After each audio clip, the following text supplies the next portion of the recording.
Quick reminder, as soon as the Donald Trump town hall begins in Daytona Beach, Florida, we will take you straight there live. Meanwhile, this other story is making big news and continues to as U.S. officials now are on the record with some response. The Obama administration is being accused of secretly flying, and actually that part is true, $400 million in foreign currency to Iran. Around the same time, Iranian officials released 4 American prisoners and made a nuclear deal. That's according to the Wall Street Journal newspaper. Now some opponents say it amounts to ransom, but U.S. officials are calling it a coincidence. Many of them, in fact, a string of coincidences.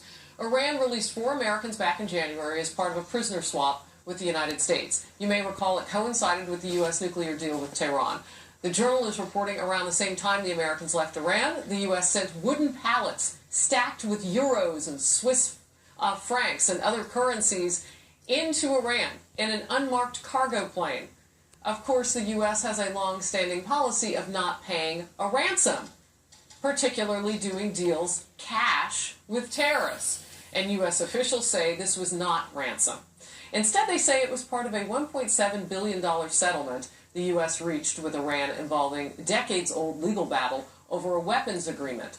Back in January, President Obama announced the settlement while announcing the prisoner swap, and here's what he said. The United States and Iran are now settling a long-standing Iranian government claim against the United States government. Iran will be returned its own funds, including appropriate interest, but much less than the amount Iran sought. Again, American officials say the timing of the payment and the release of the prisoners and the deal with Iran over nukes, all a coincidence. They also say that there were separate negotiations to resolve the 2 issues. My guest on set, who you'll meet momentarily, is laughing as I kind of animate this. And James Rosen is live at the State Department. James, there's a lot of animation to be made over this because, my goodness, these are a lot of coincidences. Yes, if only we had a very artful animation of that secret cargo plane with all this cash touching down in Tehran, Harris. At issue here is the set of rather tangled circumstances surrounding Iran's release of 4 American hostages back on January 17. The 4 included Washington Post reporter Jason Rezaian, seen here after receiving medical treatment in Germany following his release. Pastor Saeed Abedini, you remember him, a convert to Christianity, former U.S. Marine Amir Hekmati, and a man named Nosratollah Khosravi. But the U.S. government says this story actually traces back to the late 1970s when the U.S., in response to the hostage drama of that era, froze Iranian assets, including $400 million received for an arms deal negotiated with the Shah of Iran. Iran's claim to that money has been snaking its way through international courts ever since. And U.S. officials said today that the $400 million cash payment arranged in January, on or about the very day our 4 hostages were freed, marked the first installment in a total compromise settlement, including interest, of $1.7 billion. The White House maintains that these developments took place on separate tracks and that Iran has not used this money from the U.S. for terrorism or other, quote, nefarious activities. Their infrastructure was crumbling. So we know that they used a revenue from sanctions relief to start investing in infrastructure. We also know that they had significant debts that they weren't able to pay, and they were eager to repay those debts, and frankly, their creditors were eager to collect. The cash payment and the release of our hostages occurred almost exactly as the nuclear deal was being formally implemented. At the same time, Washington set free 7 Iranians convicted of violating sanctions laws here, and Iran released those 10 U.S. Navy sailors captured offshore. Critics of the Obama administration said its conduct has only emboldened the regime. Republican Senator Mark Kirk of Illinois in a statement said, and I quote, "The White House's policy of appeasement has led Iran to illegally seize more American hostages." And he cited a father and son who have been held for several months now. The administration says the Wall Street Journal article that kicked off this controversy this morning only added a few colorful details to what was already publicly disclosed about the prisoner swap and the resolution of Iran's legal claim to all that money. Harris. Oh, there's some colorful details, all right. James Rosen, thank you very much. Let's bring in John Bussey, Associate Editor for the Wall Street Journal. So, John, I want to start with something that you and I both agree on as journalists. We know there are mixed emotions over this because after meeting Jason Rezaian at the White House Correspondents' Dinner this year, we are so grateful to have our Americans home, him and the others. That's not the issue.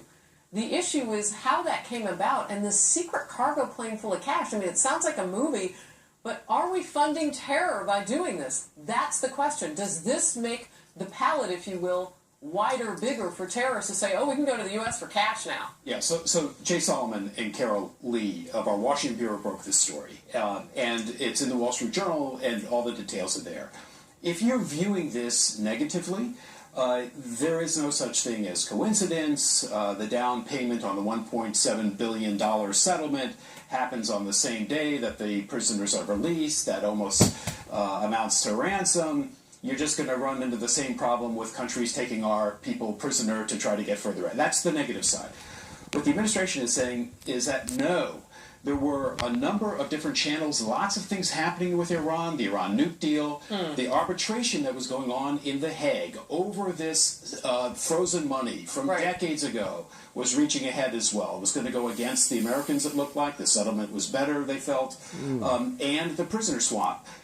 We exchanged prisoners with them as well. We released 7 Iranian prisoners. So they're saying that those were 3 channels. It all came to a head because there was momentum finally with I hear Iran. a but coming here. No, that's their argument. And that it was coincidental that the settlement was made, that the shipment of money was made on the same day as the prisoners released. The problem is the optics of this are problematic. Now you could say, okay, yes, there was momentum. Everything kind of got going because dealing with the Iranians is super difficult. So all 3 tracks finally got some momentum, and there was resolution. The problem is that $400 million of cash arrived on a tarmac at an airport in Tehran the day that the Americans... That's not the only problem. I mean, 1979 is what you're talking about, and they were waiting for that shipment of weapons, but the Shah was overthrown.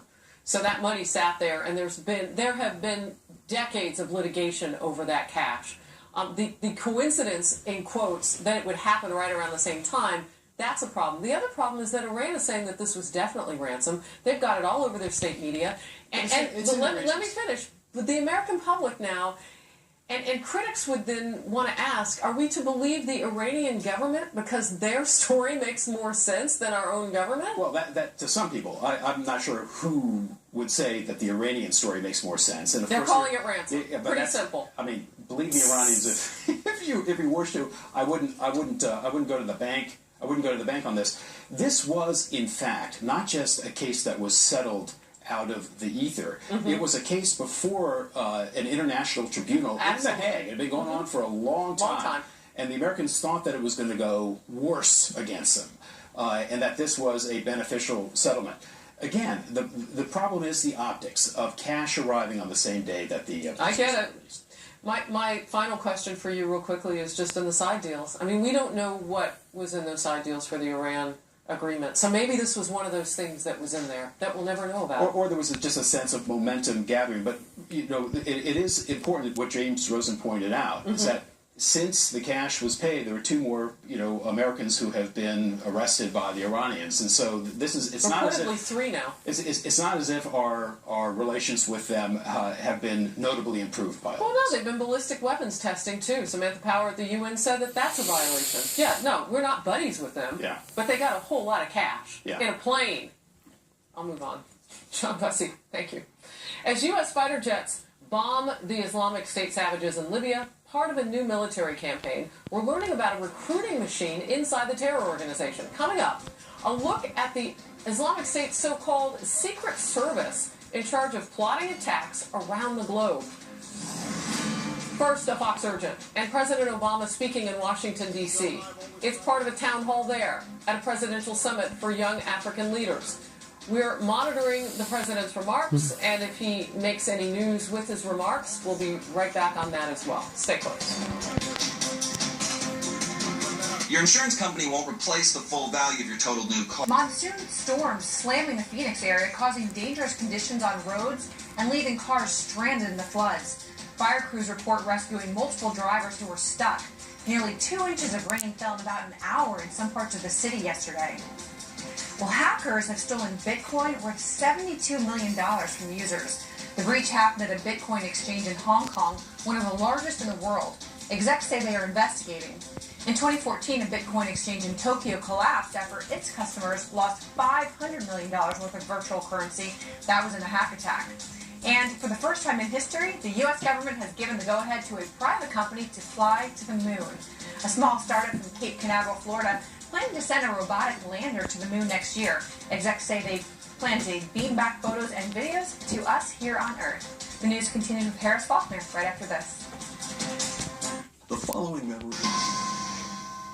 Officials in Italy say they are open to giving the U.S. military space to carry out strikes against ISIS in Libya. That's word from the Italian defense minister, who says the Italian government would positively evaluate any request for bases or airspace. So far, no word if U.S. officials have made any such requests. And we've reported U.S. airstrikes in Libya began this week. Officials say they're targeting ISIS positions on Libya's northern coast, east of the capital, Tripoli.